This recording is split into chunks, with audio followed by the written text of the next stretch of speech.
அடுத்து நெக்ஸ்ட் உருட்டு என்ன அப்படின்னா, படத்தோட கலெக்ஷன்லாம் பார்த்தீங்களா, படம் நல்லா இல்லைன்னு சொன்னீங்க, பட் ஆடியன்ஸ் லவ் பண்ணுறாங்கடா அப்படி வந்து அப்படின்றாங்க.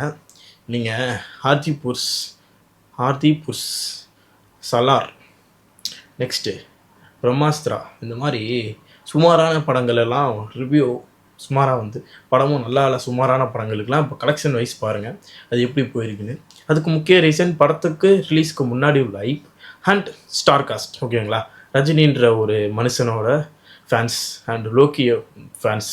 லோக்கிக்கு உண்மையானே ஃபேன்ஸ் நிறையா இருக்குது. படம் நல்லாலன்னு சொன்னதுனால மட்டுமே படம் நல்லாலன்னு சொல்கிறாங்களே தவிர லோக்கிக்கு உண்மையானே ஃபேன்ஸ் நிறையா இருக்குங்க.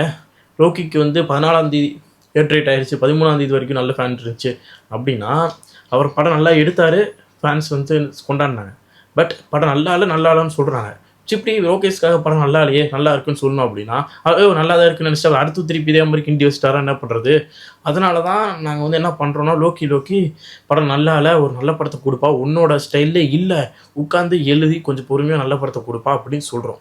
சொல்கிறதுல என்ன இருக்குன்னு எனக்கு புரியலை. சொன்னால் தானேப்பா அவருக்கு தெரியும், அப்போ அடுத்து நல்ல படம் கொடுக்கணுன்றத யோசிப்பார். மொக்க படத்தை நல்லா இருக்குன்னு சொல்லி அதுக்கு பாராட்டிட்டோம்னா மொக்க நல்லா இருக்குன்னு அடுத்த படத்தை எடுத்து போயிட மாட்டாரா? இதுக்கு தானே இப்போ நாங்கள் ட்ரை பண்ணுறோம். மொக்க படம் எடுத்தால் மொக்க படம் தான் அப்படின்னு சொன்னால் தான் அடுத்து வந்து நல்ல படம் எடுக்கணுன்றது தோணும். ஓகேங்களா, அதுதான். ஓகே, இதெல்லாம் தான் முட்டுக்கள். அப்புறம் வந்து இன்னொரு பெரிய முட்டு எப்படின்னா, ஆடியோ லான்ச்சில் வந்து அப்படி தான் ப்ரோ பேசுவாங்க, அதெல்லாம் நீங்கள் கண்டுக்கலாமா அப்படின்னு கேட்டிங்கன்னா, அப்புறம் எதுக்குப்பா அவ்வளோ இன்டர்வியூ கொடுக்குறீங்க, அப்புறம் எதுக்கு ஆடியோ லான்ச் அப்படி பில்டப் பண்ணி பேசுகிறீங்க, இதுக்கு மேலே அவங்க பண்ணுங்கள். பெரிய படத்துக்கு எதுவும் இன்டர்வியூலாம் கொடுக்காதீங்க, ரொம்ப கம்மி பண்ணிடுங்க, அதுவே போதும். படத்தை நாங்கள் போய் பார்த்துக்குறோம், எங்களுக்கு வந்து எந்த ஐப்பெல்லாம் படத்தை பார்த்துக்குறோம், சாட்டிஸ்ஃபையாக வந்துடுறோம். அதுக்கு முன்னாடி இன்டர்வியூவில் வந்து ஏகப்பட்ட பேச்செல்லாம் பேசி எங்களுக்கு தேவையில்லாமல் இது பண்ணி விட்டு போய் பார்த்துட்டு டிசப்பாயின்மெண்ட் ஆகி தலைவலியோடு வெளியே வர வேண்டியதாக இருக்குது.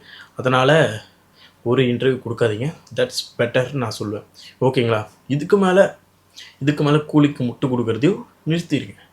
ஓகேங்களா, படம் ஆவரேஜ் அதை ஒத்துக்கிட்டு மூவ் ஆனவங்க இதோட கூலி பற்றி பேசுகிறத நிறுத்திப்போம். ஓகேங்களா, படத்தை பற்றி எவ்வளோ நாள் தான் பேசிக்கிட்டே இருக்குது. ஓகே, நிறுத்திப்போம். லோக்கி அவர் கண்டிப்பாக கைதி 2ல் ஒரு செம்மையான ஒரு கம்பேக் கூட வருவார். அந்த நம்பிக்கை எனக்கு இருக்குது, உங்களுக்கு இருக்குன்னு நம்புகிறேன்.